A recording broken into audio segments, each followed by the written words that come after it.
Welcome back to another episode of Nerds with Badges. This is day 9 of my Kickstarter campaign for the Dragon Manx comic book. And as you can see, I am in my uniform. I'm at work doing my patrol of the building here in LA. I do security actually at the LGBT Center. I've actually been with this company for a while now. And,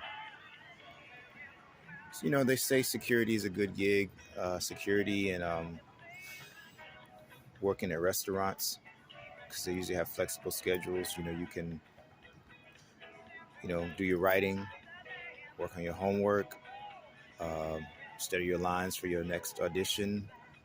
It's usually very flexible, laid back, working nights anyway.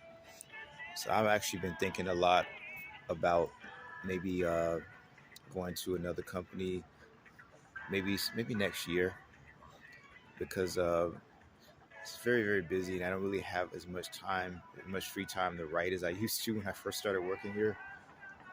But anyway, enough about that. I wanted to do a video showcasing some of the other projects that I've been working on over the years, and just to kind of give everyone an idea of where I've come as an artist and writer and where I am right now, to how I got here with my ideas and concepts, because everything starts from somewhere. So I had videos before, my earlier video that I did, where I showed some of my comic books that I did when I was younger. I can't believe how fast time flies sometimes.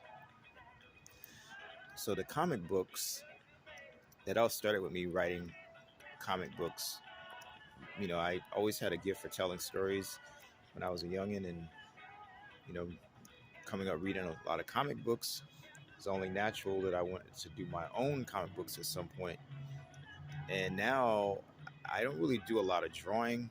I do a lot of writing. It's just easier to describe something than to actually have to draw it in vivid detail. But I do want to get back into drawing. It's something that I bought a pad.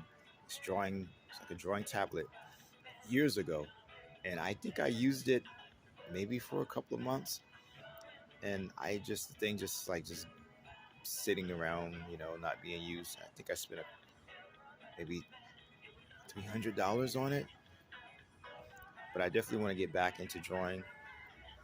But just for fun, I want to be too critical of myself. Just develop my own style and just reconnect with that part of my brain that's just kind of been dormant. So I think sometimes, I've said it before, what's old is new. That's somebody famous said that, I think, and it just kind of stuck with me. So I stick by that a lot, because it's true. Sometimes I can go back and look at my older stories I wrote, things that I drew, and just get inspiration from them. And it just feels more organic than just being influenced by, things that I'm reading, or, things that I've seen, things that are happening in the world today now. Sometimes, when you're looking for something original and out there, look at some crazy stuff that you came up with when you was younger, So I definitely want to revisit some of the stories and concepts from years ago, and especially stuff that I did in my web series, which was where Dragon Manx got his, chance to be live action. So I actually play the character of Dragon Manx. I don't know if I mentioned that. Maybe you've seen the videos. I definitely want to put some links in my videos here for this campaign to just kind of show the evolution of my work. I may end up reshooting a lot of those things that I did in the past, because back then, I didn't really have the money and the resources to do, the technology wasn't quite there yet for the special effects. So, I'm not saying I really have money now, but I'm just more, what's everyone looking for? More knowledgeable of how to do these things now. More patient, and I realize it does take a village to raise a film. So that you sometimes you have to swallow your pride and bring people on board. that you know can that are really badass at what they do, and definitely want those people working on your project instead of you trying to do everything yourself. It's just I think that you just get better rewards. It's more you get better results. Is what I want to say. Rewards. Speaking of rewards, for people that do pitch in for my Dragon Mates comic book, I had a really big donation contribution, and they check no reward.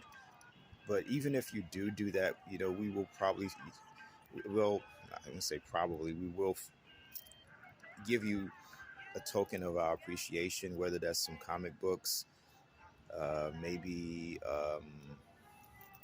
I don't know. I'll try to be creative. Some comics, maybe uh, I don't know, maybe some movie tickets or something. I don't know, just something because I do appreciate you taking the time to watch my video, and I also especially appreciate people that give from their pockets because I know you work for your money, so it's not a small thing. I definitely think it's a big deal when someone is willing to support you with what you're doing.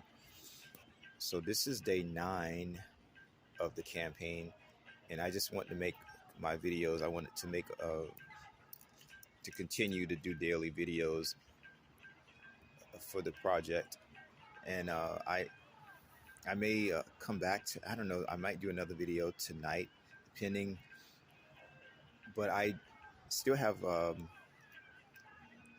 24, 23, 24 days left in this campaign. Wow. It's, but the time is flying by, so I definitely got to be more aggressive with promoting my stuff because, time is flying by, and that 30 days that we had for the campaign will be, you know, done. And I don't want to be like, oh, if we got to meet the deadline, you got to meet the goal. When you set a Kickstarter campaign, you have a certain amount of time to raise funds for your project. And say you're trying to raise $500 for, for something for your album or whatever, and you make $487, you got to give all that money back at the end of your campaign if you don't make that goal. So that's how Kickstarter works. You have a certain amount of time to make the money to produce your